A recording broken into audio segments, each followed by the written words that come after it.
Hallo iedereen en welkom. Ik ben Jérôme Chaplier. Ik ben verantwoordelijk voor het programma Ondernemen voor toekomstige generatie bij de Stichting voor toekomstige generaties. En ik zal de moderator zijn tijdens die tweede en laatste webinar met hulp achter de schermen van verschillende collega's. In de eerste plaats wil ik jullie bedanken voor jullie nieuwsgierigheid en belangstelling voor deze jonge innovatoren. We zijn er zeer trots op die 7 prachtige projecten te kunnen voorstellen die de stichting dankzij aan onze donateurs heeft kunnen belonen met een prototypingbeurs van €5.000. Die ambitie die ons ertoe heeft gebracht dit programma in 2019 op te zetten, is om duurzaam ondernemerschap tot stand te helpen brengen en te versterken. Daartoe mobiliseren we financiële middelen van particuliere en publieke partners om de opkomst van producten, technieken en diensten met een positieve maatschappelijke impact te ondersteunen. Jullie zien hier de 28 projecten die al 3 jaar zijn gesteund. Ce sont en effet 122 000 € de bourse qui ont permis à plus de 70 jeunes. Je propose de revenir en arrière dans le slide. 70 jeunes de concrétiser leur idée. Benoît vous en parlera dans 2 minutes. Il ne s'agit pas uniquement d'un soutien financier, mais on constate un impact beaucoup plus large sur leur parcours. Cette année-ci, c'est 32 projets qui ont été soumis au comité de sélection, que nous remercions pour le temps et l'expertise qu'ils ont consacré. Je prends quelques secondes pour présenter ce comité de sélection. Il était présidé par Marcel Miller, qui est président du pôle de compétitivité wallon Mecatech, mais qui était également anciennement Managing Director de Alstom Benelux, président d'Agoria Wallonie et président du conseil d'orientation de l'Académie de recherche et d'enseignement supérieur. Dans le jury figurait également Laura Beltram, qui est experte en capital humain au sein d'Agoria, Hanse Smeets, qui est chercheuse en Circular Business Model Innovation au sein de Vito, et Vanessa De Bruyne, qui est fondatrice de la start-up Billy Cup, mais qui aime aussi se définir comme activiste entrepreneuriale. Alors, ce jury en a été le témoin. Au fil des 59 projets qu'ils ont pu analyser en 3 éditions, on voit s'installer de plus en plus une attention à la durabilité, à l'impact positif généré pour la société dans l'ADN des projets qui sont initiés par les jeunes et dans leurs réflexions. Et c'est vraiment l'approche poursuivie par la Fondation, c'est de miser résolument sur leur créativité et leurs innovations pour atteindre les objectifs sociétaux fixés dans les objectifs de développement durable des Nations Unies. On croit vraiment à la force d'une pensée à 360 degrés que nous stimulons en préparant les étudiants de master et en récompensant des étudiants diplômés et des chercheurs pour l'approche transversale de leurs travaux. Il s'agit du programme ERA. Mais nous croyons également à la force de changement que représente un entrepreneuriat qui se met en transition, un entrepreneuriat qui a comme vision de contribuer à transmettre un monde habitable aux générations qui suivent, un entrepreneuriat qui a comme guide dans son développement l'intégration des 4 P, People, Planet, Prosperity, Participation. Cet entrepreneuriat, vous le voyez, nous le soutenons à divers stades, de l'étudiant entrepreneur à l'entrepreneur sociétal plus établi, en passant par des créateurs et créatrices de start-up. D'ailleurs, cette année, on est particulièrement fiers. On voit les effets de ce continuum de soutien des jeunes entrepreneurs, car parmi les 23 candidats de l'appel à projet SENS, un appel à projet qui vise les startups à impact environnemental positif élevé, eh bien 5 de ces 23 candidats étaient d'anciens lauréats étudiants entrepreneurs. Et parmi les 6 finalistes qui passeront lundi prochain devant le jury SENS, 4 sont d'anciens lauréats de ces bourses étudiants entrepreneurs. Un jury qui, je le précise, est totalement indépendant. Donc, qui sait, peut-être, d'ici quelques semaines, nous pourrons vous annoncer le nom d'un ou plusieurs projets qui, pour la première fois, auront réussi à la Fondation le doublé bourse de prototypage et près de 50 000 € pour financer le démarrage de leur start-up. De snelle ontplooiing van dit programma werd mogelijk gemaakt door verschillende publiek en private financiers. Namens de stichting en namens alle 70 studenten die met 28 projecten van hun steun hebben genoten, wil ik daarom onze partners bedanken. De oprichter van de Albert Vanet Fonds voor toekomstige generatie, mevrouw Marguerite Vanet. wie zeer verontschuldigd dat ze vandaag niet aanwezig kan zijn. Het was er geweest dankzij minister Philippe Henry en het Agentschap voor Lucht en Klimaat voor hun actie in de strijd tegen de opwarming van de aarde. En ook dankzij de minister Willy Borsu, die 3 studiebeurzen financierde in het kader van zijn actie ten voordele van een meer circulaire economie. En eindelijk het Brussels hoofdstedelijk gewest heeft ons ook gesteund dankzij minister Alain Marron en Leefmilieu Brussel in het kader van hun actie ten gunste van een ecologische en economische transitie. En ten laatste een andere categorie van partners die ik wil bedanken. En ik weet dat sommige van hen zijn hier vandaag. Dat zijn de studenten-incubatoren, deze structuren die studenten begeleiden en coachen voor de uitbouw van hun project.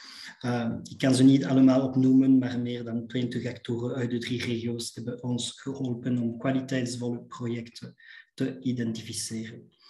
Petit rappel pratique avant de passer la parole à Benoît. Donc, on vous invite à couper la caméra et le micro durant ce webinaire.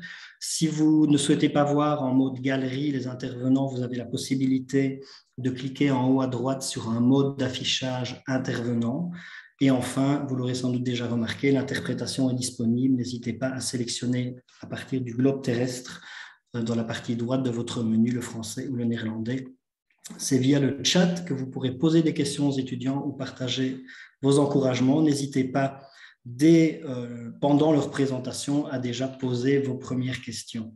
On enchaînera en effet chaque fois une courte présentation et une petite séance de questions-réponses pour chacun de 7 projets.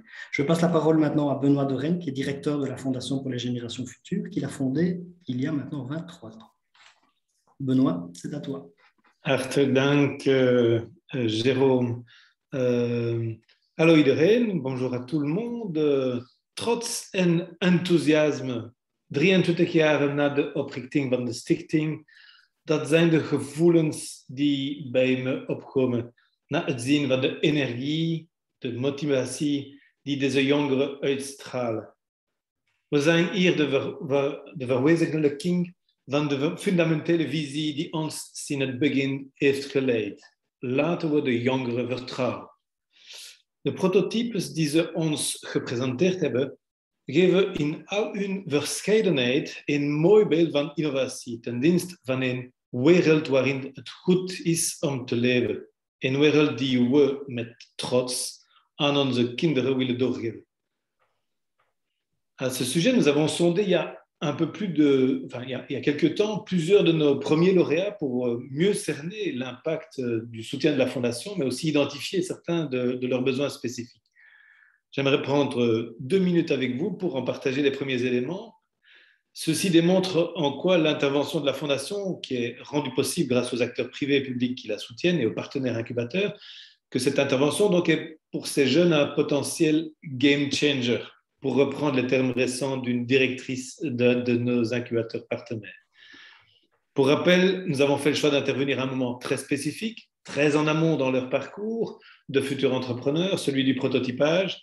C'est la phase que ces jeunes créateurs et créatrices doivent passer d'un concept qui existe sur papier, sur schéma ou dans une version encore rudimentaire, vers une version prête à être lancée sur le marché. Cette phase de prototypage est absolument essentielle car elle permet de tester, vérifier, adapter son idée et donc son produit futur et lui donner une chance de se rapprocher de sa forme finale. Alors, quelle est la plus-value générée de la Fondation en soutenant les jeunes dans cette phase de prototypage? Eh bien, il y a 2 types d'apports fondamentaux, des apports plus directs. La Fondation apporte un soutien financier d'un montant jugé pertinent, 5 000 € à ce stade, pour tester, prototyper leur idée et les rapprocher de cette concrétisation. La Fondation intervient à un moment charnière du projet où les jeunes doivent investir des montants non négligeables sans encore réellement dégager de revenus. Et enfin, la Fondation apporte une incontestable visibilité qui permet des contacts avec des partenaires potentiels des clients. Alors, d'une autre part, il y a des apports indirects, la confiance en soi en tant que futur potentiel entrepreneur, en soi et dans le projet, et c'est un élément absolument essentiel, un encouragement à persévérer alors qu'on sait que le doute tenaille tout jeune et toute jeune qui se lance. Une crédibilité auprès des institutions académiques, incontestablement, un accès à d'autres financements ou partenariats. L'appel à projet de la Fondation est pour la plupart une première expérience de recherche de financement. L'obtention d'une bourse de la Fondation et le label de qualité qu'elle représente a potentiellement un véritable effet levier pour que d'autres embarquent dans le projet. Et enfin, l'approche 4P, People, Planet, Prosperity, Participation, qu'on met en avant, qui sont au cœur des critères de sélection, les amène à considérer le plus tôt possible et analyser très, très en amont les différents aspects de leur projet auxquels ils n'auraient pas nécessairement pensé ou pris la peine d'expliciter. Nous sommes bien sûr fiers de contribuer à un tel impact, d'avoir pu ancrer ce programme pourtant encore très récent, 3 ans, dans son écosystème. Et donc, un tout grand merci à vous de vous y intéresser, d'écouter ces jeunes lauréats, les questionner, les encourager. Et je pense d'ailleurs qu'on va pouvoir rapidement débuter leur présentation. En effet, merci Benoît. C'est en effet le moment de se lancer dans ces 7 présentations de projets qui ont en commun, vous l'aurez compris, leur contribution à une économie plus circulaire et moins génératrice de déchets. À la moitié des présentations, on partagera un bref petit mot en vidéo de félicitations du ministre wallon Willy Boursu qui a financé 3 des bourses présentées aujourd'hui. Alors, on va commencer par Esther et Marie-Hélène qui ont créé Hitch, un projet créé avec le soutien de l'incubateur Brio à Gand. Je propose à Esther Marie et Marie-Hélène de lancer leur vidéo et de commencer leur présentation. Atis Anyao. Hallo. Hallo. Zie je ons? Ja. Ik ben Esther. Ik ben Marie-Hélène. En wij hebben samen Hitch opgericht. Daarbij draait alles eigenlijk om een stalen verbindingsstuk, waar er allerlei soorten plaatmateriaal van verschillende diktes tussen geklemd kan worden, zonder het plaatmateriaal te beschadigen. En op die manier willen we eigenlijk objecten maken die heel veel langer kunnen meegaan en die aanpasbaar zijn aan de veranderende noden en de veranderende trends, waardoor dat eigenlijk objecten veel langer relevant kunnen blijven en dus minder snel op de afvalberg belanden. We zagen dus eigenlijk vooral een probleem dat er heel veel meubels snel afgedankt werden en dat daar weinig of bijna niets van gerecupereerd kon worden. Dus hebben we eigenlijk dit systeempje uitgevonden. En op basis van deze handige verbinder willen we eigenlijk dus recuperatie en hergebruik van materialen stimuleren, maar eigenlijk ook mensen iets handig aanbieden, waardoor dat mensen daarmee zelf aan de slag kunnen gaan. Om die manier dus eigenlijk de levensduur van plaatmateriaal en objecten in het algemeen veel langer te kunnen maken. En dus eigenlijk op een zeer flexibele manier. Op die manier hopen we impact te maken op verschillende manieren. Enerzijds op de planeet, door rommel een nieuw leven te geven. Anderzijds ook door zeer lokaal te werken. Alles van ons productieproces gebeurt eigenlijk in België. Om op die manier ook onze footprint en onze transportkosten en zo eigenlijk te minimaliseren. En hard in te zetten op het reuse, recycle en repair principe. Want het is eigenlijk zelf nadat je een meubel van ons hebt gekocht en je bent het beu, kun je die platen die je al gebruikt hebt eigenlijk ook immens lang blijven gebruiken of ruilen met anderen of zo, waardoor dat eigenlijk ook op die manier zeer veel langer kan gebruikt worden. Ook op maatschappelijk vlak willen we een impact hebben door samen te werken eigenlijk met maatwerkbedrijven en zo. En ook door een eerlijke productie te voeren, een eerlijke prijs. En eigenlijk door het aanbieden van de drempel naar het do-it-yourself met gerecupereerd materiaal drastisch te verlagen.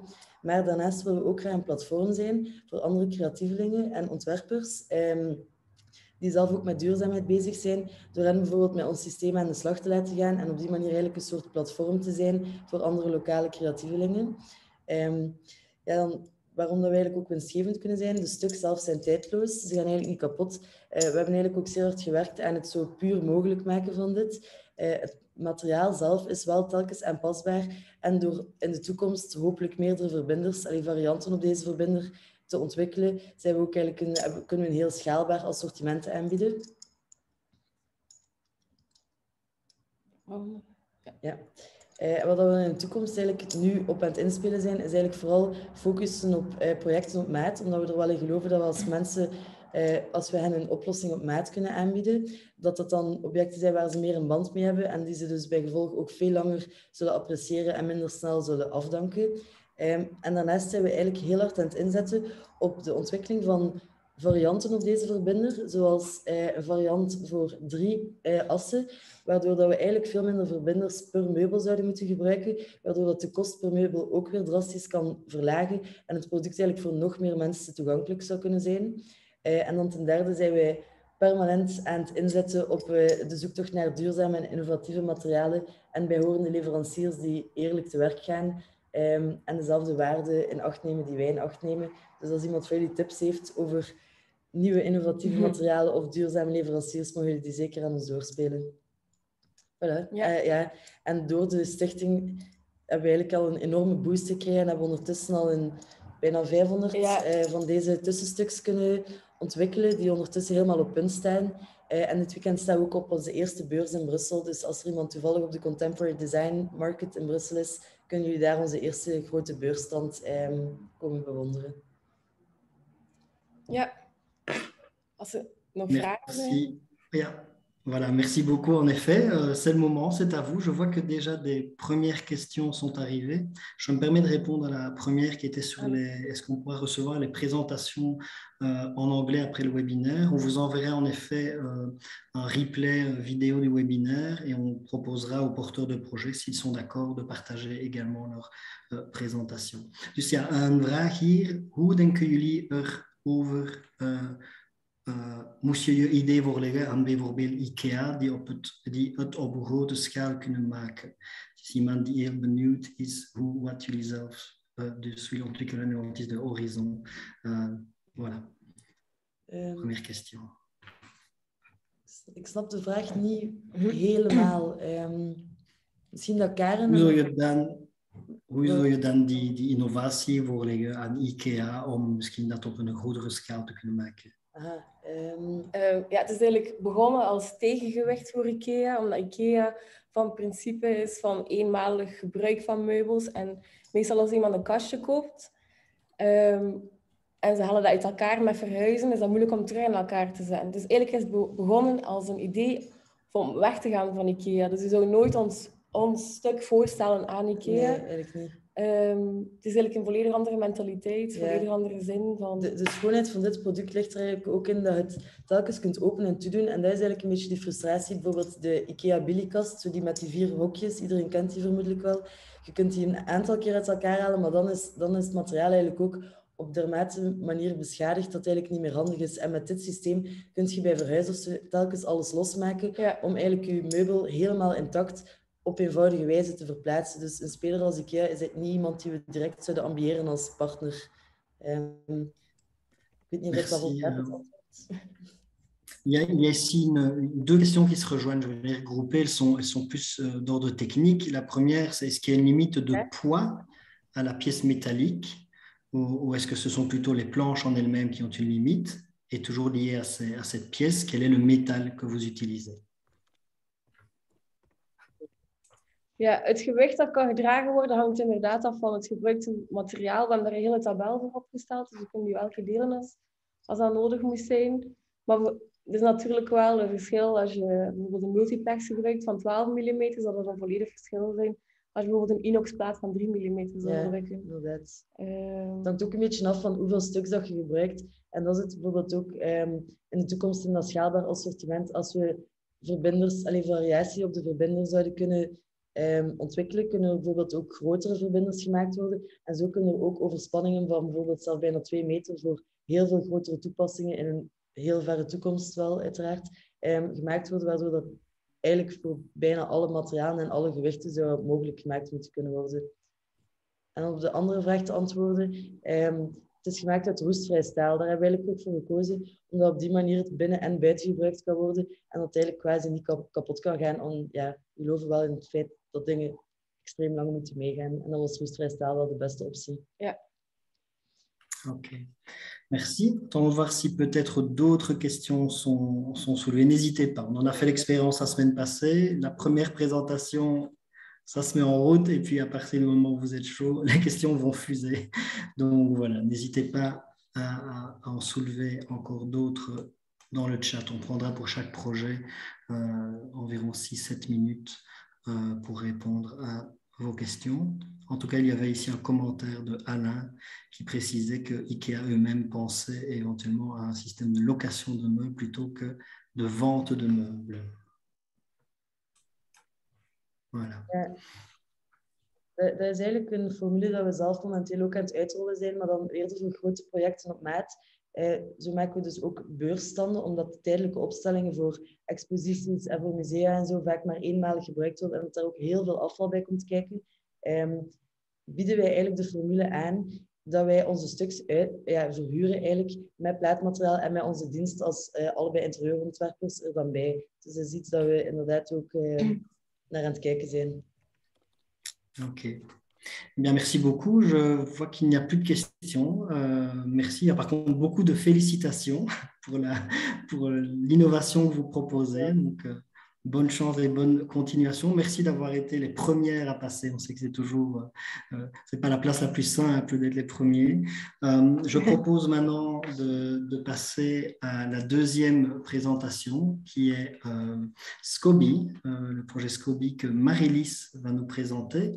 Un projet qu'elle a créé et qui bénéficie du soutien du Green Lab. Donc, j'invite à arrêter la caméra et j'invite Marie-Lise à lancer sa caméra. Est-ce que Marie-Lise est bien parmi nous?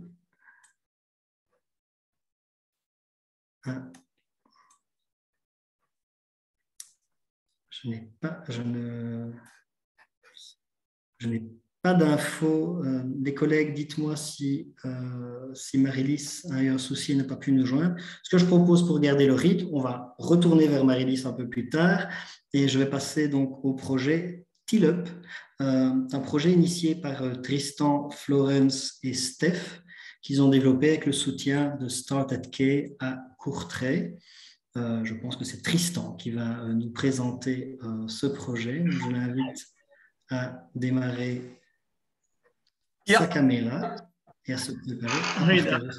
Voilà, toute l'équipe est là, c'est magnifique. Ja, super. Moet ik mijn scherm delen? Of? Ja. Ja, oké. Yes, voilà.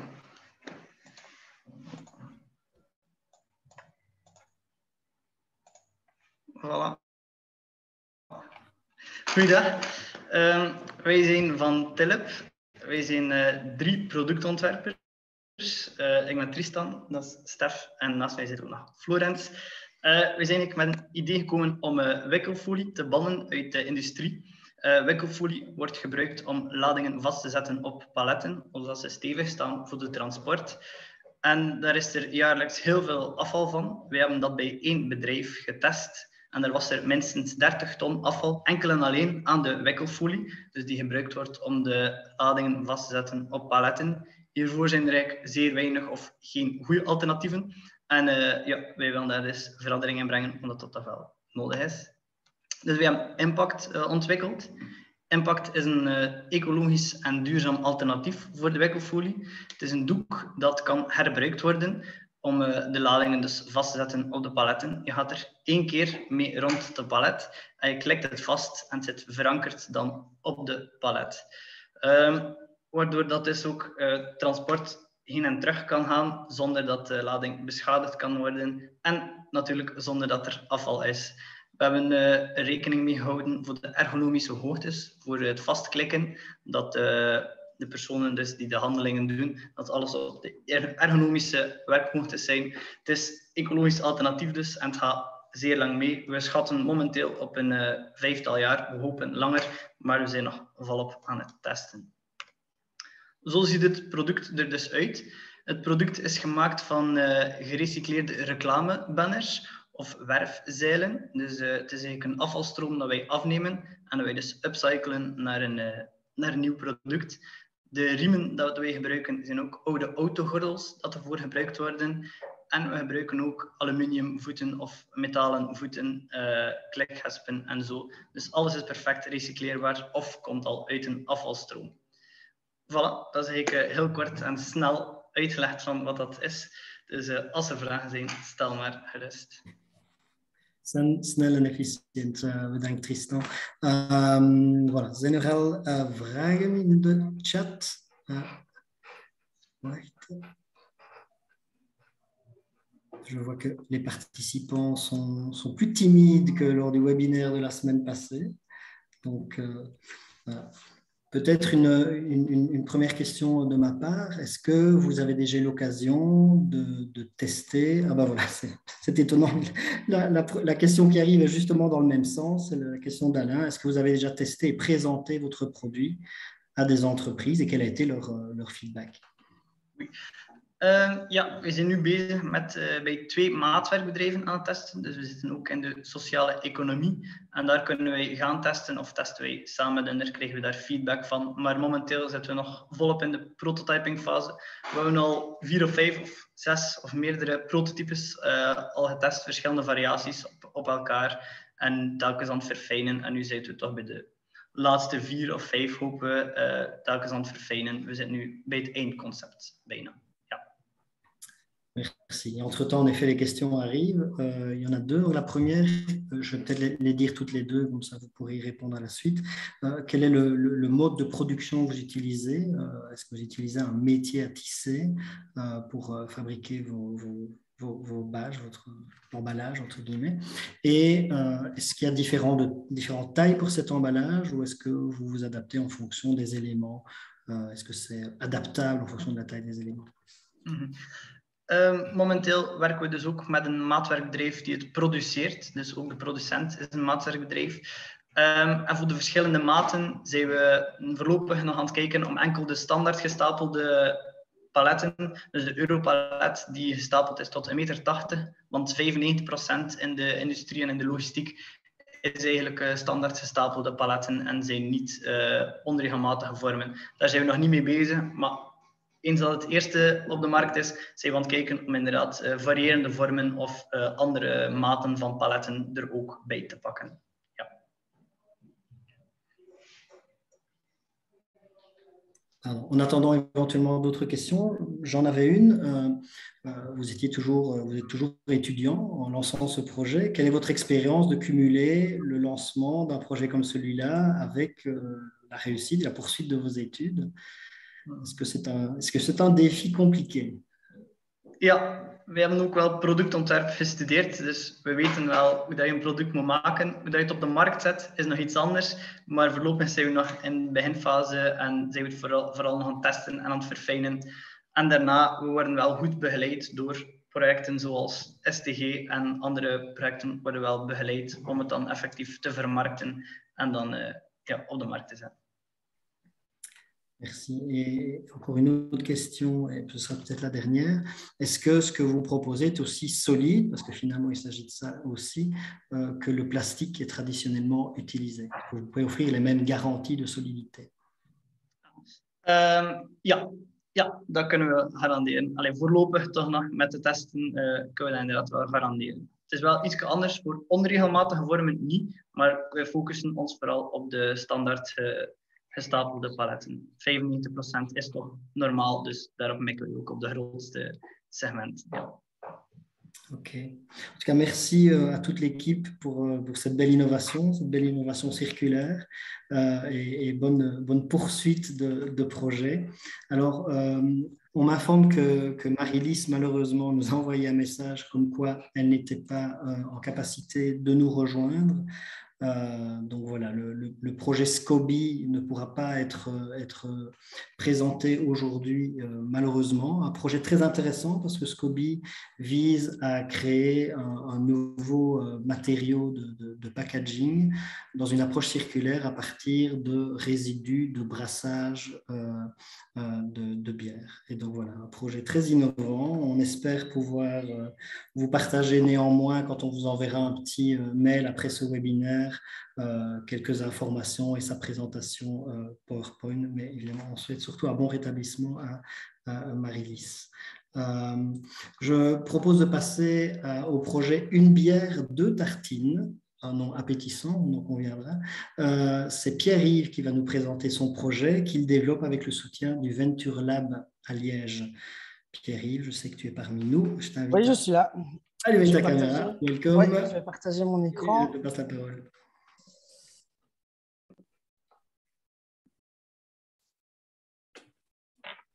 Voilà, bonjour à tous. Je suis ravi d'être là cet après-midi pour ce webinaire.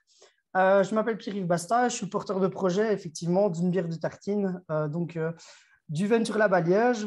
C'est un projet qui a pour but donc de donner une seconde vie aux drèches, qui sont donc les résidus de brasserie de nos brasseries régionales, pour les transformer en farine qui pourront ensuite être utilisées dans des coproduits.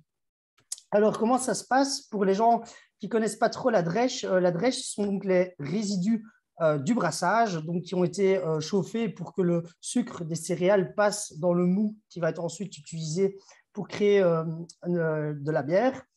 Et ces déchets, en fait, ils sont récupérés et souvent apportés chez des agriculteurs dans les milieux ruraux ou en biométhanisation, par exemple, dans les milieux plus urbains. Or, lors de mes différents interviews, je me suis rendu compte qu'une grosse partie, principalement en été, était jetée. Donc, il y avait un réel problème avec un surplus de drèche à une certaine période de l'année.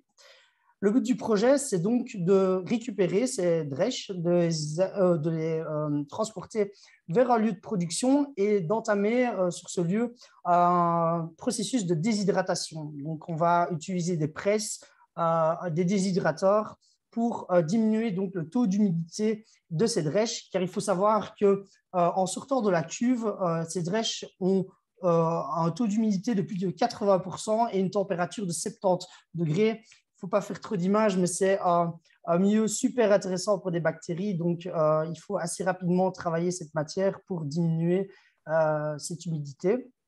On va ensuite moudre ces drèches pour justement créer de la farine. Et alors, cette farine, elle va pouvoir être utilisée dans tous ces types de secteurs de l'agroalimentaire qui utilisent de la farine.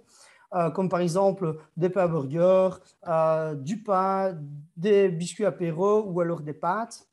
Alors la question qu'il y a peut-être quelques personnes qui se posent, c'est de savoir si c'est une farine qui est intéressante au niveau diététique. Il faut savoir que face à une farine traditionnelle, on va retrouver beaucoup plus de fibres parce que les coques des grains sont toujours présentes.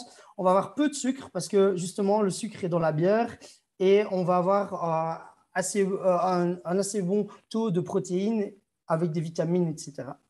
Alors, à titre indicatif, on sait que pour produire 1000 litres de bière, on produit en moyenne 300 kg de déchets de drèche. J'ai fait le petit calcul tantôt, à hauteur de la Belgique, ça représente quand même par année 750 000 tonnes de déchets. Donc, c'est quand même une sacrée masse de déchets.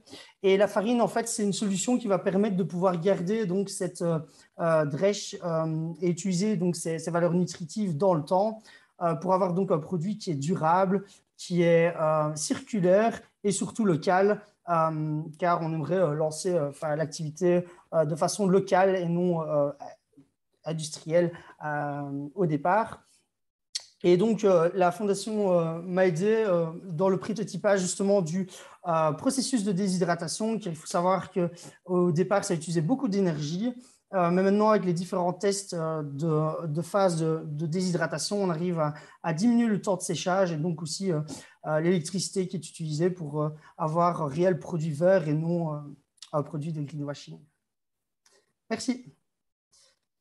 Merci Pierre-Yves pour cette chouette présentation. Et vous voyez, après avoir vu un projet plutôt autour de la logistique, un projet autour de l'ameublement, on est ici dans l'alimentation. Donc, s'il fallait un signe que la circularité de l'économie elle est possible dans plein de secteurs, on en aura la preuve et encore dans les prochaines présentations. Alors, il y a une remarque de quelqu'un qui partage le fait que AB InBev avait testé de faire du pain avec ses drèches et se demande peut-être tu as été ou tu penses rentrer en contact avec eux. Et une deuxième question, est-ce que la farine et les produits qui en sont dérivés ont un goût particulier? Parce qu'on reconnaît une particularité quand on est test.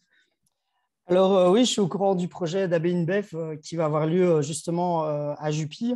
C'est dans les plans pour la prochaine usine. J'ai essayé de rentrer en contact avec AB InBev, mais c'est un projet sur lequel ils sont forts sur l'innovation. Donc, pas de communication de leur part à ce niveau-là.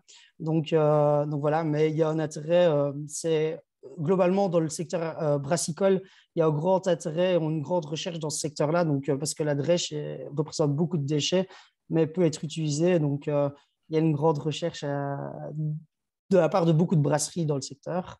Et alors, la deuxième question, oui, effectivement, il y a de différents goûts.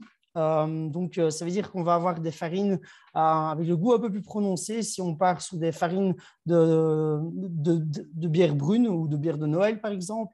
Et on va avoir des farines un peu plus neutres dans le goût si c'est une blonde. Mais pour le moment, voilà, mes essais, je les fais chez différents types de brasseries. Donc, à chaque fois qu'on change de bière, on a un autre goût. Donc voilà, c'est assez intéressant. Alors, il y a trois questions qui, d'une certaine manière, se rejoignent. Toutes les trois ont rapport avec le processus de séchage ou de déshydratation, avec une question qui demande quel type de recherche et développement a été effectué. Est-ce qu'il y a des droits de propriété intellectuelle qui sont envisagés, avec quelle circulation de droits envisagée? C'est la première question. Il y a une question qui est autour de la quantité de farine de drèche pour un pain de 1 kg. Et deux personnes signalent qu'une entreprise bruxelloise le fait également. Voir si tu connais leurs produits, notamment des crackers à base de drèche. Oui, je vais commencer par la dernière. Donc, du coup, oui, je connais ces entreprises. Moi, je ne vais pas citer les noms ici, mais je sais qu'il y a des projets qui sont similaires à ça. Et voilà, ici, ces entreprises-là proposent des crackers. La farine, ce qui est intéressant, c'est qu'on va pouvoir faire beaucoup plus de volume et aussi intégrer la drèche dans beaucoup plus de produits différents que justement dans des biscuits apéritifs. Sinon, au niveau de l'énergie, donc ici, on est en train de prototyper donc, un processus qui essaye donc d'utiliser une presse avant de déshydrater les drèches. Et donc, le grand défi actuel, et donc ça passe par des analyses diététiques et microbiologiques, c'est de savoir si ce processus de pressage de la drèche enlève trop de nutriments qui seraient donc dévalorisants pour la farine par la suite. Et donc, voilà, ça c'est un peu le défi pour le moment. Après, pour parler d'un brevet, etc., c'est une technologie qui est déjà utilisée en France où il n'y a pas de brevet.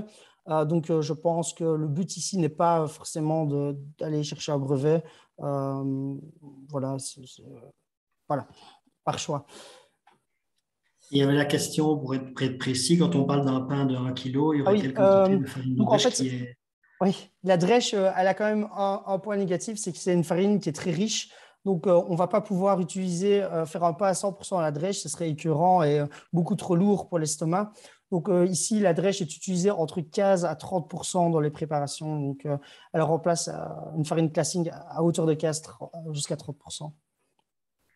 Et encore une question d'un des lauréats d'ailleurs de cette année-ci, Joachim, qui demande si tu vises le brassage professionnel uniquement ou si éventuellement tu pourrais développer l'idée auprès des nombreux brasseurs amateurs.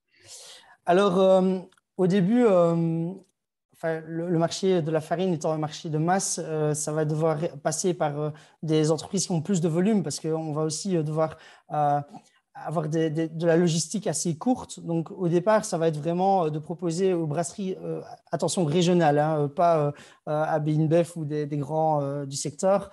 Mais à terme, pourquoi pas, oui, on pourrait proposer nos installations à des jeunes, à des brasseurs qui voudraient, après avoir brassé leur bière, donner leur drèche et pouvoir les sécher pour pouvoir les utiliser par la suite. Ça pourrait être envisageable, effectivement. Alors là, il y a beaucoup de questions. Je ne sais pas si c'est l'intérêt pour le pain ou l'intérêt pour la bière qui guide les questions.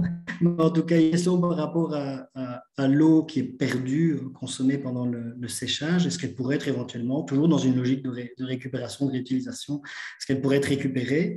Et la deuxième, et ce sera aussi la dernière question, est-ce que le coût est compétitif par rapport à une farine classique? Est-ce que tu as déjà une idée un peu du pricing futur et de sa compétitivité? Alors, pour la question de l'eau, actuellement, vu que c'est dans mon garage, donc c'est le toit qui a pris un peu d'humidité. Mais bon, on va essayer quand même de réduire ça et essayer de trouver une solution parce que ce serait quand même bien de récupérer cette eau. pour la deuxième question, pour le pricing, on va être ici sur une farine qui sera quand même un peu plus chère qu'une farine classique, mais fort dans la gamme de prix de farine plus spéciales qu'on peut retrouver par exemple un peu dans les magasins bio, etc. Donc des farines de, je n'ai pas d'exemple comme ça, mais de farine de quinoa ou quelque chose comme ça. Et puis le but, ce serait quand même pour l'agroalimentaire de diminuer les prix pour essayer d'avoir vraiment des produits qui soient compétitifs pour rentrer sur le marché et pouvoir permettre aussi à l'agroalimentaire de pouvoir l'utiliser. Eh bien, comme pour les autres projets, plusieurs messages de félicitations par rapport à Merci. ce que tu as mis en place. Bonne continuation. Les défis sont sans doute encore nombreux, mais on te souhaite de les surmonter avec brio. Je vous avais parlé qu'on ferait un petit intermède à la moitié des présentations pour partager les félicitations de quelqu'un qui a soutenu ce programme et cet appel à projet. C'est le ministre wallon en charge de l'économie et donc qui vise aussi dans ses attributions à promouvoir une économie plus circulaire. Et donc, nous allons juste vous partager ce petit mot, cette petite capsule. Elle fait 3 minutes de félicitations du ministre. Je propose à Pierre d'arrêter sa caméra et à Emma de lancer la vidéo. Je pense qu'on y est presque.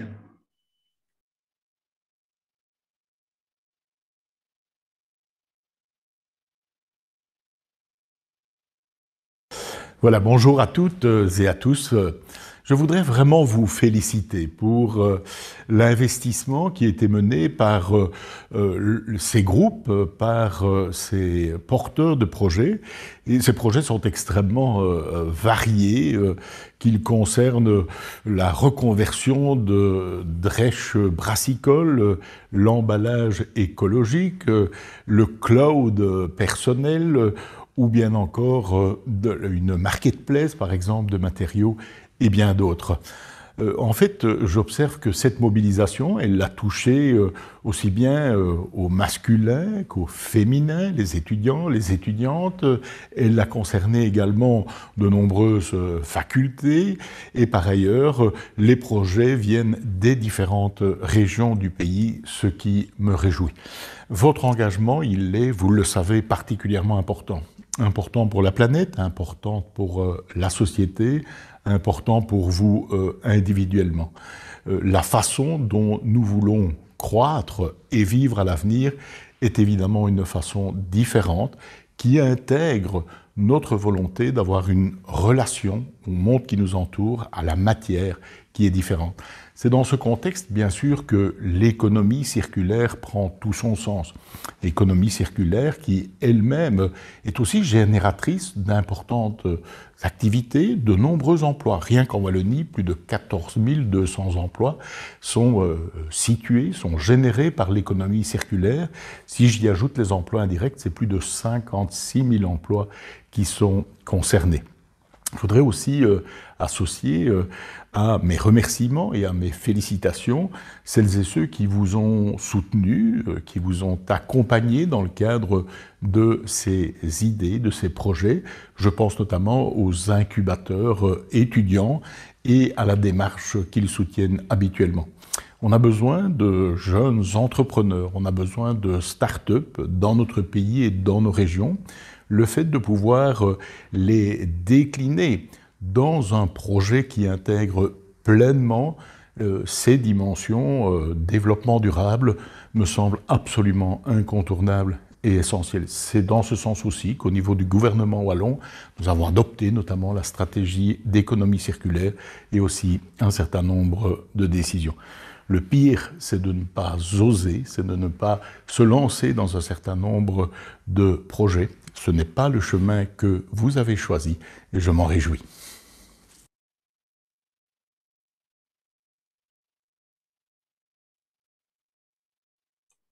Eh bien voilà, c'était donc un témoignage du ministre Boursu.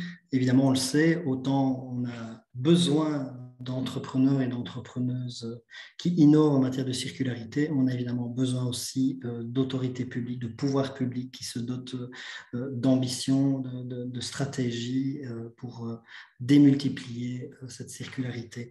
Alors, je propose de reprendre le fil des présentations de projets. Il nous reste 3 projets à découvrir, UpRecycle, Bean Coffee et Shempearl. Et donc, on va commencer avec Joachim. Joachim, je t'invite à allumer ta caméra.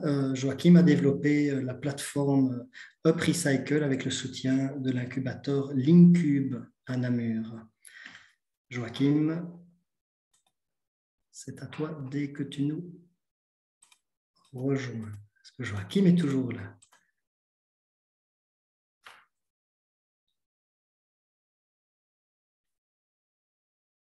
En tout cas, Joachim, on voit ton PowerPoint. On ne te voit pas encore toi et on ne t'entend pas encore, mais... Oui, alors ma caméra est activée pourtant, donc voilà. Voilà, parfait, je te vois maintenant. Merci. Je t'invite à mettre ta présentation en plein écran.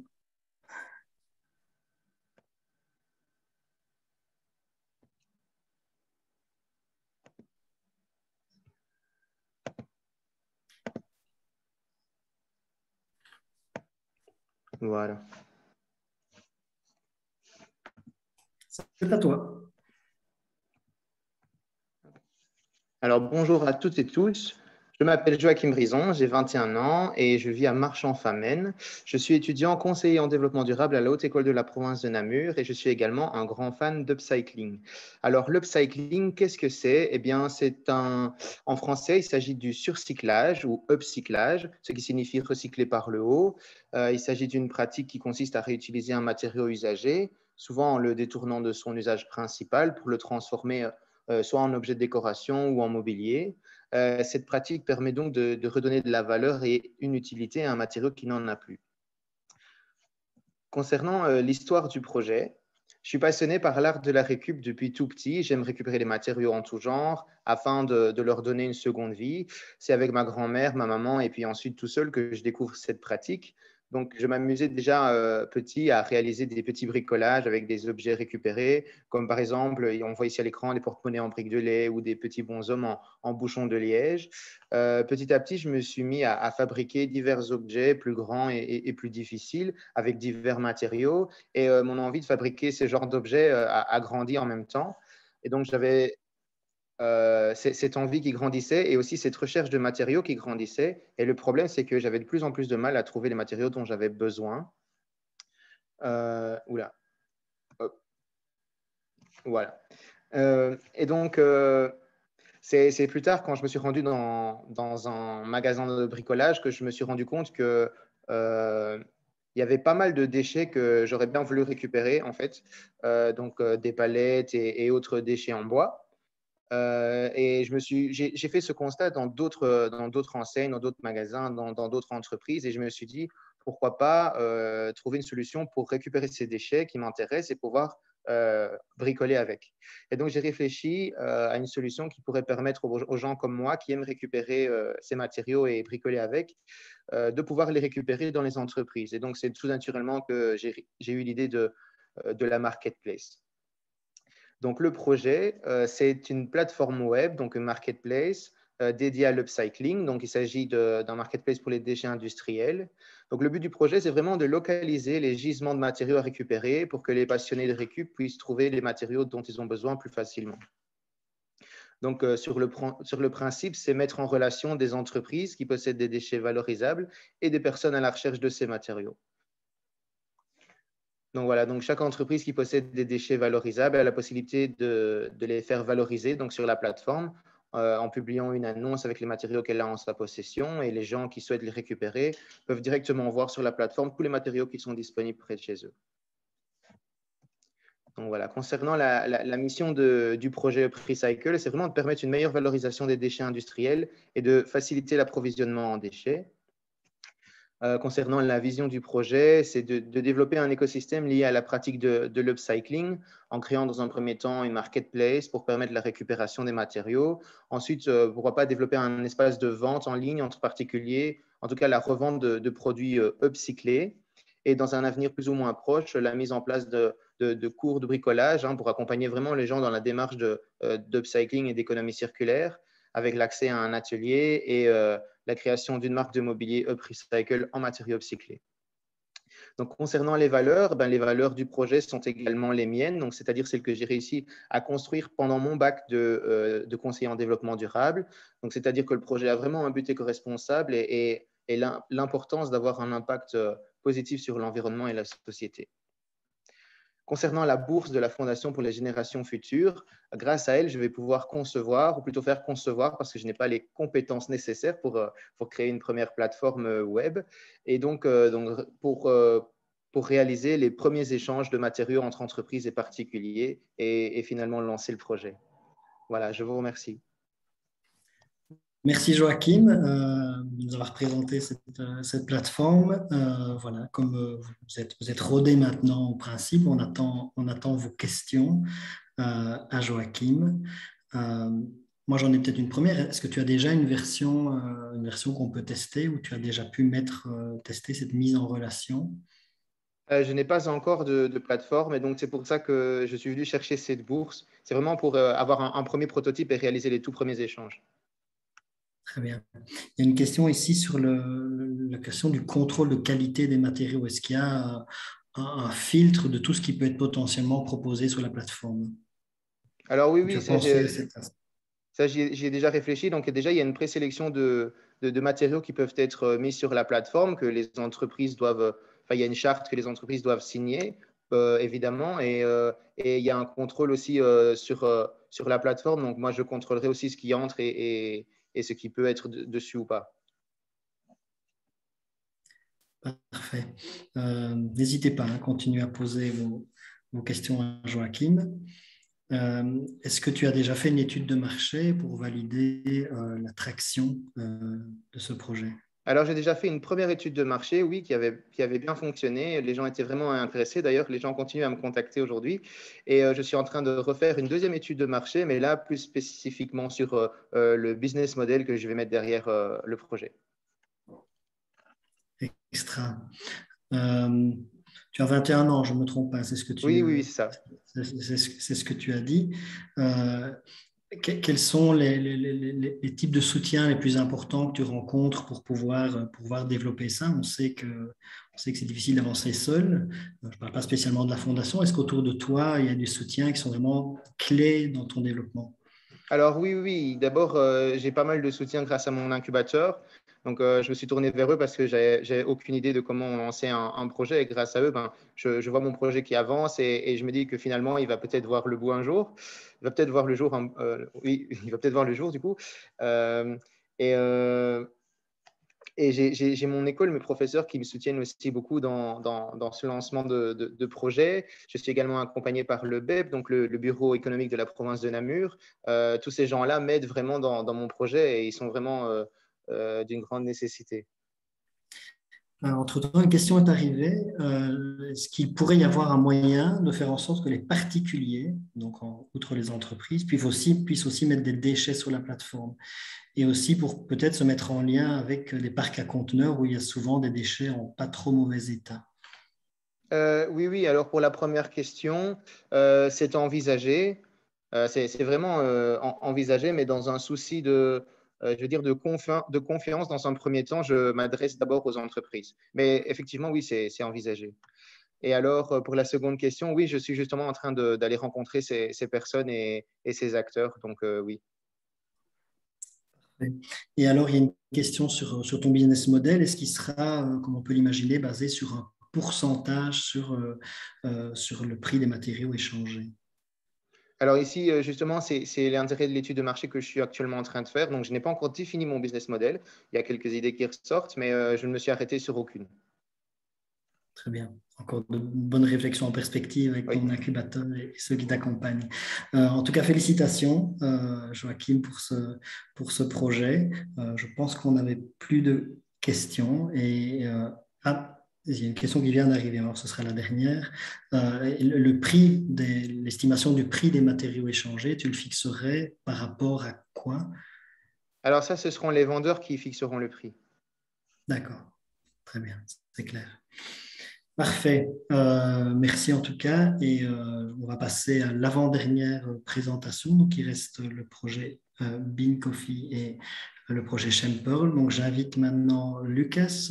Ik denk dat Lucas is En voilà, Lucas. Ja. Lucas, le projet Bean Coffee a été initié par une équipe dont Lucas est resté un des porteurs, resté le porteur unique, je pense maintenant d'ailleurs. Et Bean Coffee est un projet développé à Gand avec notamment le soutien de ID Factory. Lucas, c'est à toi.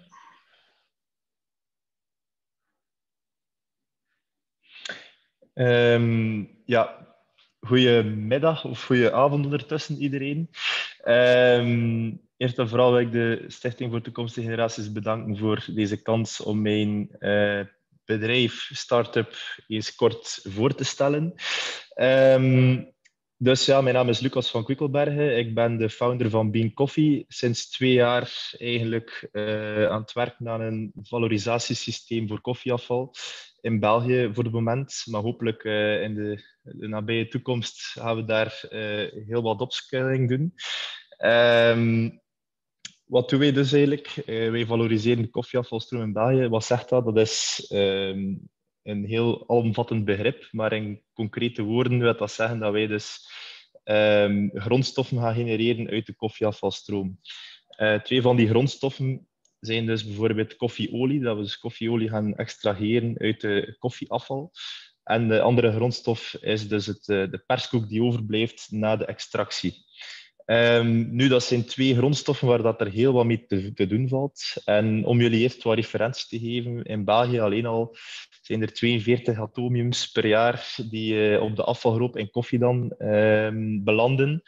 Dat is heel wat. En ik zag dat dus als een probleem in mijn jongere jaren, want dat is eigenlijk begonnen als een uit de hand gelopen bachelorproef, waarmee ik dus met een idee zat en dus verder ben gegaan door ID Factory dan ook bij de Stichting van Toekomstige Generaties ben beland, ondertussen een subsidie heb verworven en ook een steun van de beurs. En dus we willen dus verder gaan met die 2 grondstoffen, de olie en de perskoek. Wat kunnen we daar allemaal mee doen? Er is heel wat mogelijk. Zoals je het ziet, staan er hier heel wat verschillende toepassingen opgelijst. Maar zoals belangrijk is in elke start-up, is focus behouden. En die focus gewoon goed capteren en proberen tot een zo goed mogelijk eind te brengen. En onze focus ligt vooral op de zeep/cosmetica-markt. We zien dat er in koffiegruis, vooral in de olie en ook in de perskoek eigenlijk, heel wat zaken aanwezig zijn die nog aanwezig zijn na het zetten van een kopje koffie.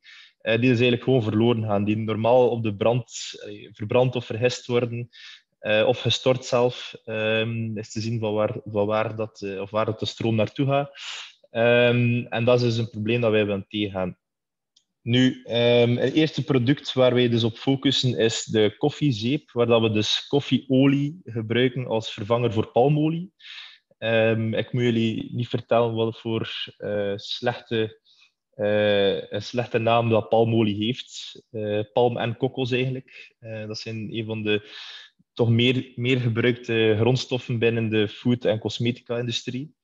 En met onze koffieolie willen we daar dus een alternatief voor bieden om dus volgens de circulaire ingesteldheid een even goede of zelfs betere grondstof te voorzien. Vooral de beurs van Stichting van Toekomstige Generaties zal vooral dienen om dus als onderzoek te gaan betalen rondom hoe ziet die markt eruit, hoe ziet de cosmetica-markt eruit. En daarvoor is er heel veel extern advies nodig, want de cosmetica-markt is een hele ingewikkelde markt met heel wat regels, en ook een heel gesloten markt. Een sector dat iedereen kent, zeker in België. Alle cosmetica-bedrijven zitten daar eigenlijk in een kokonnetje en om daarin te geraken moet je wel zorgen dat je wat expertise naast je hebt staan, zodat je eigenlijk weet waarover je spreekt en waar je naartoe gaat. Aan de andere kant hebben we ook nog de perskoek. Dat is dus de andere grondstof die we willen gaan valoriseren. En daarvoor staat er nog niet echt iets vast, omdat we daarin met heel wat onderzoekstrajecten zitten om te kijken welke een van die toepassingen dat je nu opgeleid staat, is de interessantste. Om u maar een voorbeeld te geven. We hebben al een prototype voor compounding, waar dat we dus 20% van een bepaalde compound gaan vervangen door koffie. Dat kan voor het PLA zijn, dat kan PET zijn, dat kan van alles en nog wat zijn, om dan bijvoorbeeld te gaan extruderen voor 3D-print toepassing. Dat zijn de toepassingen die nu lopen. Je hebt ook nog biochar, dat is een soort grondsverbeteraar die CO2 in de bodem vasthoudt. Maar daarvoor ga ik niet dieper op ingaan, of ik ben hier nog een uur bezig met babbelen en dat is niet de bedoeling. Verder, ja, impact genereren. Als ik de vergelijking maak met de palmolie of kokosolie, dan zijn er heel wat factoren die daar meespelen op en die dus impact genereren. Je hebt enerzijds CO2-winst. Door het feit dat we geen palmolie gebruiken, zijn er ook geen transport, is er ook geen brandcultuur, is er ook is er veel CO2-winst dat daar optreedt. Waterwinst, dat is ook één. Er is heel veel water nodig voor palmolie te produceren. Materiaalwinst, dan spreek ik dan iets meer over het PLA-gebeuren, over het compound-gebeuren, waar we dus materiaal of grondstoffen kunnen vervangen door koffie. Gezondheid. In onze koffie zitten er ook bepaalde actieve stoffen die kunnen bijdragen aan een gezondere huid. En ook intern of orale gebruik zijn daar ook wel heel wat studies rond die bewijzen dat er daar nog heel wat actieve stoffen in zitten die eruit kunnen gehaald worden. Maar dat is ook wel natuurlijk toekomstvisie. We moeten beginnen bij het begin en dat is dan voor het moment zeep. Sociale werkgelegenheid. We zitten binnen ons project met bepaalde partnerships die rond sociale economie werken. Zo verbruiken wij al koffie van een bedrijf die dus koffie droogt in serres binnen sociale economie. Ook hebben we al een project gestart met bakfietsen binnen Gent, samen met Grinta-couriers, waar we dus ook met sociale economie koffie gaan verzamelen. En dat zijn zo wat de pijlers op vandaag waar dat de meeste impact gegenereerd wordt met dit project. Natuurlijk zijn er heel wat takken met afzonderlijke voordelen, afzonderlijke impacts, maar samengevat in een pitch van 3 minuten waar ik al over ben, zijn dit de grootste factoren. Dus meestal het planet-aspect van maatschappelijke impact. Dank u wel voor jullie aandacht. Bedankt Lucas voor die heel gedetailleerde presentatie. Ja. Ja, we nemen dat is geen probleem. We nemen enkele vragen hier. De eerste vraag. Pour utiliser l'huile de café pour des produits cosmétiques, est-ce que vous vous limiterez au café bio? Op zich is dat nog geen focus, met de simpele reden dat we nog niet kieskeurig kunnen zijn. Er is heel wat koffie aanwezig, maar om dus een zo goed mogelijk zicht te hebben op de stroom, moeten we alle stroom ook bekijken en behandelen. Dus we kunnen nu nog niet bepaalde koffiebronnen gaan uitsluiten, puur alleen door het feit dat ze niet fairtrade zijn of dat ze geen sociale aspecten meenemen. We moeten eigenlijk eerst vooral die stroom volledig begrijpen, vooraleer dat we daar echt wel een keuze in kunnen maken of eventueel beslissing kunnen doorvoeren. Maar ik moet wel zeggen, dat staat zeker op de planning om dat dus meer aan bod te laten komen dan voor het andere koffiebronnen die dus van een mindere herkomst komen. Want ook in ons project zouden we op termijn de boeren daar heel graag bij betrekken, omdat dat dan de loop nog een keer closed. Dus ja, dat wordt zeker een aandachtspunt, maar op dit moment kunnen we ons dat nog niet permitteren. Een andere vraag is over je expertise. Je zei dat je expertise nodig hebt om in de cosmetica-industrie binnen te geraken. Hoe los je dit op? Heb je zelf die kennis of heb je partners? Ja. Enerzijds door het beroep te doen op consulenten. er zijn heel veel consulenten in de cosmetica-industrie, zowel voor geurformulatie, voor grondstof. Bijvoorbeeld wij bieden een grondstof aan en daar is er een heel wetgevend kader rond dat heel goed in toog gehouden moet worden, want anders raakt het ook nergens. Dus vooral die consulenten enerzijds en anderzijds zoeken we ook bedrijven die dus dezelfde waarden als wij zelf delen of daar toch op zoek naar zijn, naar circulaire alternatieven.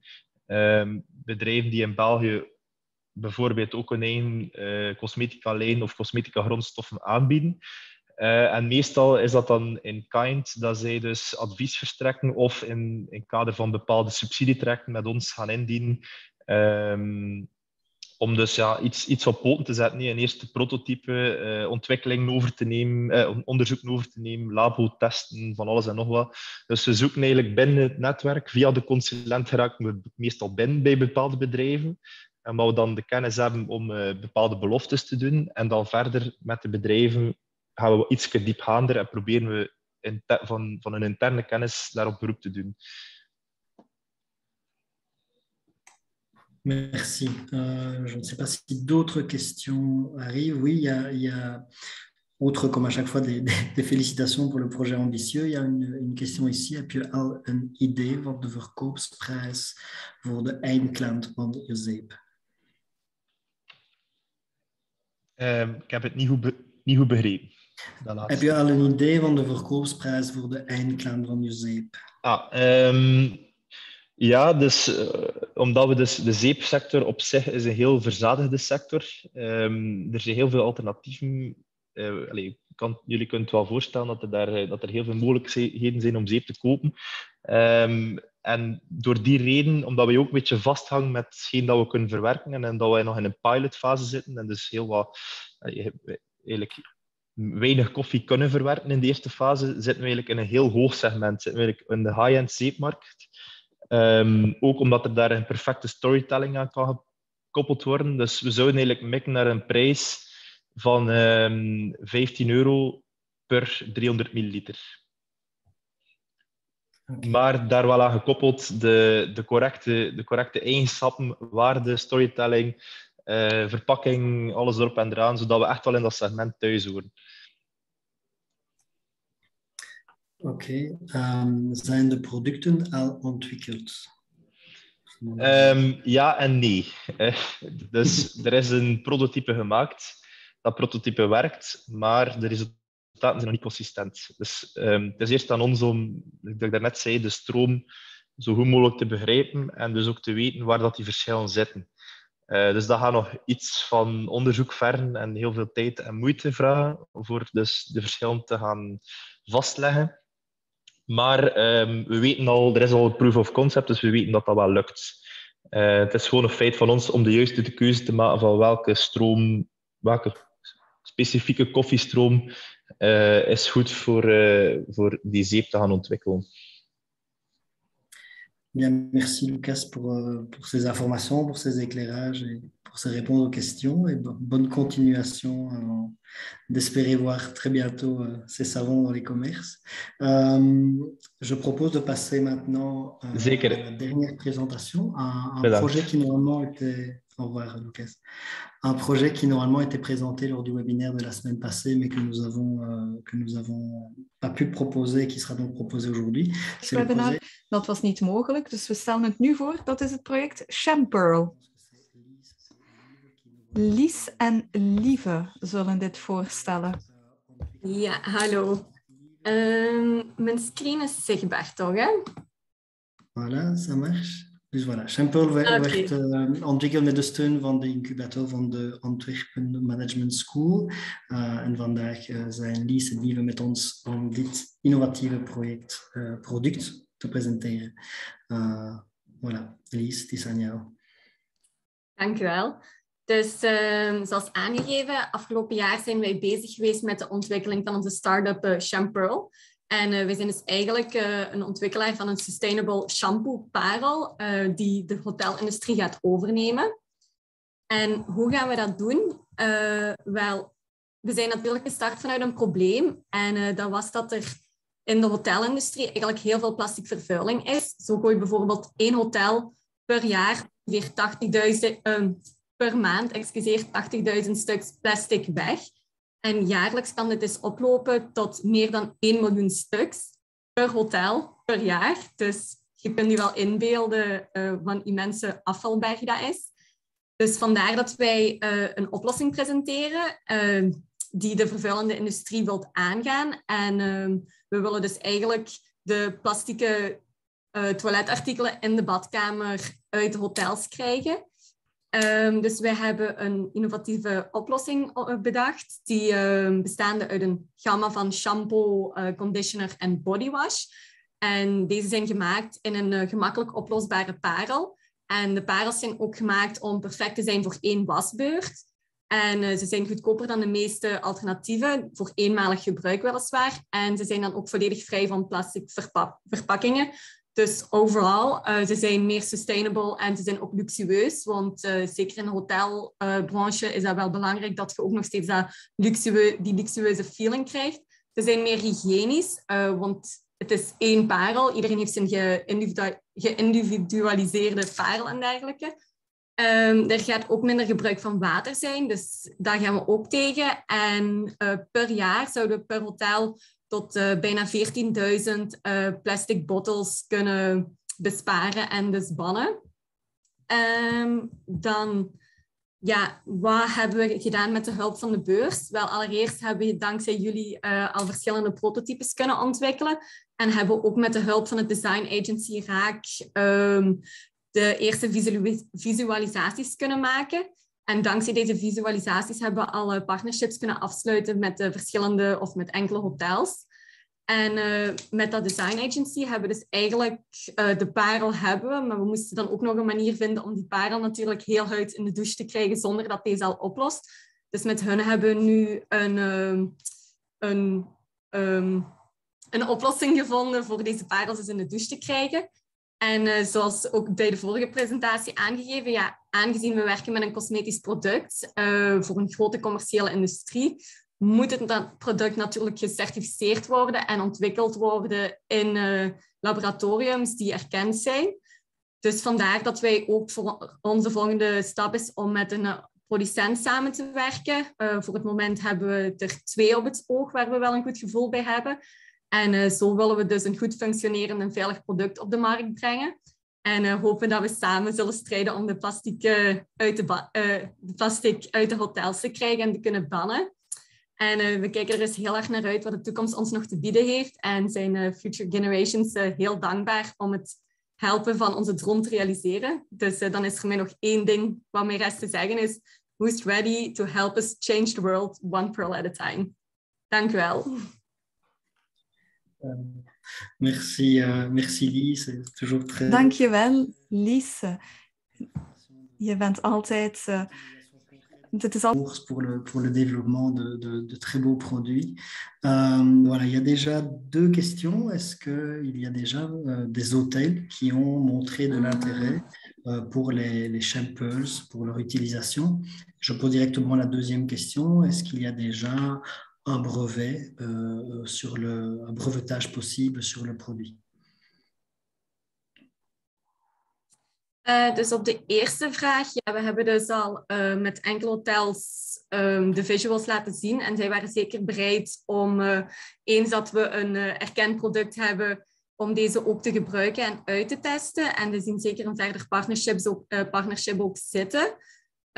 We hebben ook al enkele testsamples gemaakt, maar aangezien die in eigen keuken waren, mochten we die niet bij de hotels testen. Dus hebben we dat eigenlijk... Uiteindelijk, ja, de end consumer is de hotelgast. Dus hebben we dat een beetje aan vrienden, familie en dergelijke gegeven. Andere mensen waarvan we weten dat die regelmatig reizen, om deze uit te testen. Dus zo hebben we wel eerste feedbacks gekregen. En dan voor het patent, op het device dat we willen gebruiken, kunnen we een eventueel patent nemen. Maar op de parel natuurlijk zelf niet. Dat is veel moeilijker, eventueel op de unieke samenstelling en dergelijke. Maar dat gaat ook een overleg zijn met de producent. Nog andere vragen? Dus op de plastieke verpakking van eenmalige gebruik verpakkingen kan ook de samenstelling van het product worden vermeld. Bent u van plan dit informatie op de dispenser dan aan te geven? We zien dat niet op de afbeelding. En de tweede vraag is, bestaat het risico dat de klant meer van het product gebruikt dan de bedoeling is? Bijvoorbeeld parels mee naar huis nemen bovenop wat er plaats nodig is, ook al zijn ze bestemd voor de volgende klanten. Ja. En dat derde, zo'n 3 op een rij. Ik ga ze niet allemaal onthouden, hoor. Gemaakt van biologische producten. Voilà. Ja, dus de eerste vraag was over het materiaal. Hè? Bedoelt u dan het materiaal van de device of het materiaal van de parel? Nee, van de parel, dus Ja, het materiaal van de parel is de bedoeling. We hadden eerst gekeken voor met een harde parel te werken, maar dat is dan gebleken uit onze testfase dat heel moeilijk is om deze snel... het duurde te lang eer dat deze oploste. Natuurlijk wil je geen 3 uur staan wrijven in je handen eer dat die parel is opgelost. Dus nu zijn we eigenlijk voor een tussenoplossing gegaan. Dus we gaan eigenlijk met een softshell werken en daarin een vloeibare substantie, dus vloeibare zeep. Dat gaat volledig... de bedoeling is om volledig biologisch en vegan te gaan.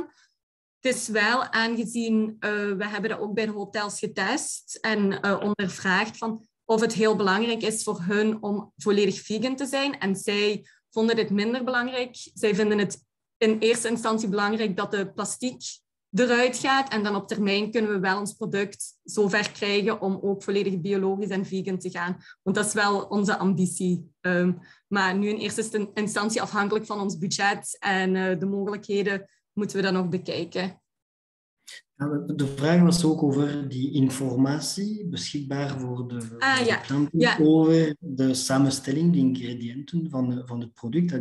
Dat moet ergens vermeld zijn. Ja, klopt. Indien niet op de verpakking, dan waar? Ja, de bedoeling is ook dat we kleine informatieve kaartjes erbij leggen, omdat het natuurlijk een nieuw product is in de hotels. En dat ze zo eigenlijk kunnen zien wat eigenlijk Champearl is. Want elke parel gaat ook een andere kleur krijgen. Dat is een andere kleur voor de conditioner, een andere kleur voor de bodywash en de shampoo. En zo kunnen de mensen dus ook duidelijk weten welke parel waarvoor dient. Ja, en dan was er ook de vraag, ik hoop dat het zo beantwoord is. Ja, sorry, er was een vraag over een risico. Dan klanten gebruiken meer dan ze zouden gebruiken en parels mee naar huis nemen. Ja, dat zou dus aan de hand van het device zijn. Dus eigenlijk hebben we bekeken en onderzocht ook hoeveel er gemiddeld per gast gedoucht wordt op een dag. En dan hebben we daar wel natuurlijk een aantal 1-2 wasbeurten bijgeteld. Ze moeten natuurlijk, je bent op hotel, je wilt dat luxueus en ontspannend gevoel. Maar zo zou het wel beperkt worden dat ze niet er misbruik van maken. En natuurlijk kan altijd bijgevuld worden en extra gevraagd worden aan de hotelstaf. Dus het zou niet de bedoeling zijn dat ze, ik weet niet wat ervan gebruiken, maar het is ook niet dat ze met tekort zouden komen zitten. Er zijn nog 2 vragen. Eén, dat komt regelmatig over de verschillende projecten, over prijs. Wat is het prijsniveau met de vergelijking van de normale producten? Ja. De tweede vraag is ook over de packaging. Dus er moet ook een packaging zijn voor het product naar de hotels. Wat soort packaging zullen jullie gebruiken? Ja, dus voor de prijs, dat hebben we ook onderzocht en dat hebben we dan ook al besproken en bekeken met onze producent aan welke prijs we het ongeveer zouden kunnen produceren. Het is natuurlijk iets duurder dan de liquid soap dispensers die er zijn in het hotel, maar vergeleken met de one-usage opties die er worden aangeboden, dus bijvoorbeeld de kleine plastic flesjes en dergelijke, zitten we er maar een 2 cent boven of daar, 2-3 cent boven hadden we uitgerekend. Dus wij zouden op 23 cent per wasbeurt neerkomen in het begin, maar naarmate we natuurlijk grotere hoeveelheden kunnen afnemen en meer partnerships hebben met de hotels, gaat die prijs natuurlijk ook weer dalen. En zitten we wel goed ten opzichte van onze competitie. Je vais malheureusement, parce qu'il est presque l'heure, pas pouvoir prendre de dernières questions, mais peut-être en message privé prendre contact avec Alain qui posait une question sur où vous en êtes dans le développement du produit.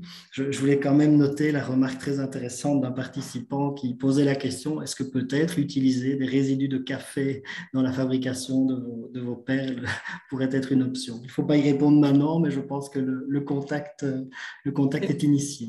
Voilà. Merci Lise pour cette présentation et merci à tous d'être restés ces beaux projets. Je pense que c'est très stimulant pour eux d'avoir. Félicitations. Vous avez maintenant, au travers des 2 webinaires, découvert l'ensemble des lauréats 2021. Notre regard à la Fondation, il est déjà tourné vers 2022. D'ici un mois, de nouveaux étudiants entrepreneurs seront invités à postuler. Il y a peut-être autour de vous ou parmi nous aujourd'hui qui suivez ce webinaire des candidats potentiels. Donc, n'hésitez pas à suivre l'actualité de la Fondation et à en parler à votre incubateur. Je terminerai en partageant brièvement quelques rendez-vous autour de l'entrepreneuriat durable. Vous êtes ici parce que probablement ces enjeux de l'entrepreneuriat durable vous intéressent au plus haut point. Les prochains mois de l'année seront riches à la Fondation. D'abord, on prolongera ces discussions sur l'entrepreneuriat étudiant lors d'un atelier qui se déroulera pendant le SDG Forum, le forum annuel des acteurs impliqués dans la mise en œuvre des Sustainable Development Goals. Ce forum aura lieu le 5 octobre à Tour et Taxi en présentiel. C'est gratuit et il reste de la place. Et en vous inscrivant, on attire votre attention sur un atelier assez prometteur que nous proposons avec Shift, qui va poursuivre les discussions d'aujourd'hui, mais en prenant un peu plus de hauteur et en se posant la question, tiens, comment peut-on booster encore davantage un entrepreneuriat durable chez les jeunes? On croisera le regard de jeunes entrepreneurs, d'un incubateur et d'un regard académique également. Il y aura un deuxième atelier qu'on vous propose, qui est un atelier qui s'intitule « Why Learning Complexity in Finance is Key for Our Leaders and Sustainability ». La Fondation le propose en partenariat avec l'ICHEC, l'UNAMUR et l'ULB, et ce sera l'occasion d'aborder l'enjeu de comment mieux former les leaders d'aujourd'hui à une vision plus systémique de la finance, pour assurer ainsi des décisions plus propices au développement d'une économie durable. L'appel ERA 2022, qui récompense les travaux de fin d'études et thèses de doctorat innovantes en matière d'approche systémique, se clôture le 10 octobre de la même manière. Si vous avez autour de vous des personnes qui ont rendu une thèse ou un mémoire et qui souhaiteraient postuler, c'est le moment. Et enfin, on se donne rendez-vous fin octobre, le 26 octobre pour être encore plus précis, pour l'annonce des lauréats de l'appel à projet SENS pour Startup. Et comme je vous l'ai dit, parmi les 6 finalistes, 4 lauréats étudiants entrepreneurs. Qui sait, peut-être certains parmi eux seront lauréats. Voilà, merci à Hanne et Sarah, les interprètes du jour. Merci à tous les étudiants qui ont partagé leur passion et leur enthousiasme. Il y en avait énormément. Merci pour leur engagement pour cette économie plus circulaire, mais aussi plus sociale, plus en phase avec l'urgence climatique. Et merci à vous tous d'être venus. Vous recevrez un lien vers le replay. Ce sera dans le courant de la semaine prochaine. Et voilà, on vous invite à continuer à suivre ces projets, contactez-les, soutenez-les. Et puis un jour, soyez-en des clients, des utilisateurs enthousiastes. Voilà. Merci à tous et bonne fin de journée.